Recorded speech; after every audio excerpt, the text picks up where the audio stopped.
Saudara-saudari yang terkasih, bagi setiap makhluk hidup, darah itu merupakan unsur yang penting dan utama. Darah bahkan menjadi bagian yang vital bagi kehidupan.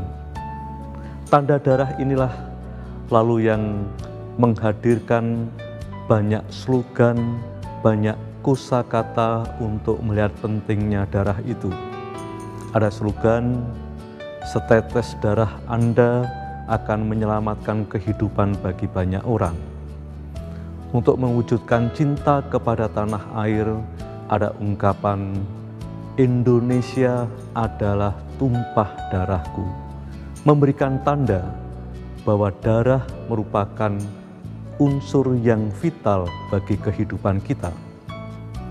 Yesus dalam Injil Markus bab 14 ayat 12-26 menggunakan tanda darah juga pada perjamuan terakhir bersama-sama dengan para muridnya untuk menunjukkan kepada para murid bagaimana Yesus hadir di tengah-tengah mereka untuk memberikan dirinya secara tuntas, untuk memberikan dirinya secara total di dalam persembahan hidup.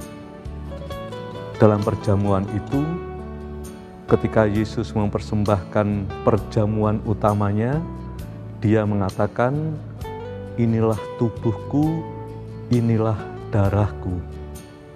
Dengan itu, Yesus memberikan tanda kepada para murid. Sebentar lagi, para murid akan menyaksikan sendiri bagaimana Yesus memberikan hidupnya secara total, mempersembahkan hidupnya secara utuh bagi kita semua, bagi seluruh umat manusia lewat sengsara dan wafatnya. Tubuh dan darah Yesus inilah justru yang memberikan inspirasi, sekaligus juga memberikan kekuatan, memberikan energi kepada kita untuk memiliki kesatuan batin dengan Allah yang berbelas kasih kepada kita itu lewat tubuh dan darahnya, lewat perayaan Ekaristi yang setiap saat kita rasakan kehadirannya itu di dalam Ekaristi suci.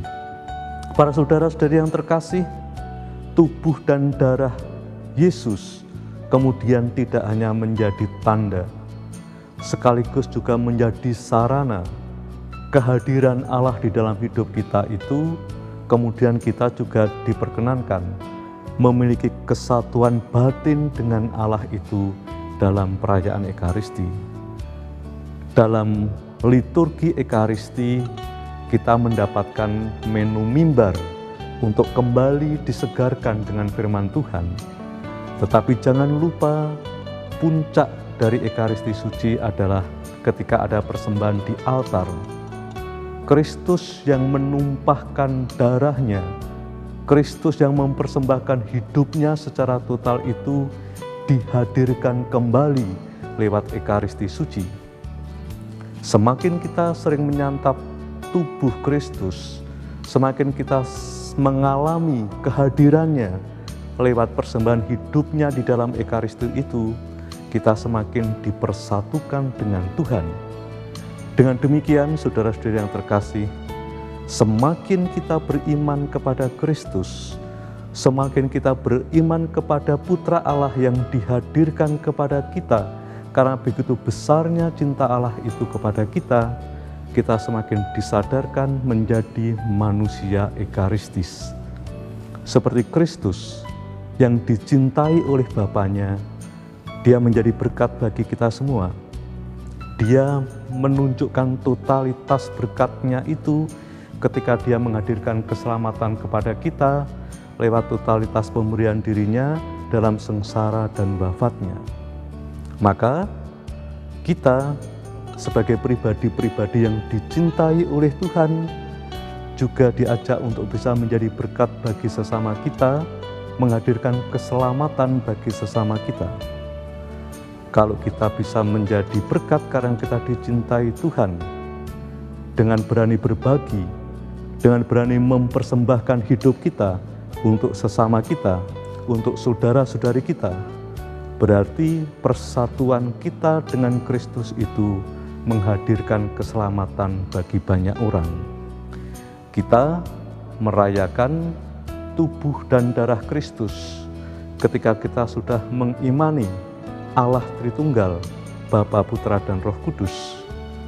Iman kepada Allah Tritunggal itulah yang menjadi bukti nyata bahwa Allah itu sungguh-sungguh mencintai kita, sehingga Allah berkenan untuk menunjukkan dirinya kepada kita. Allah yang hadir itu lalu menjadi jelas bagi kita bahwa Allah sungguh-sungguh berbelas kasih kepada kita.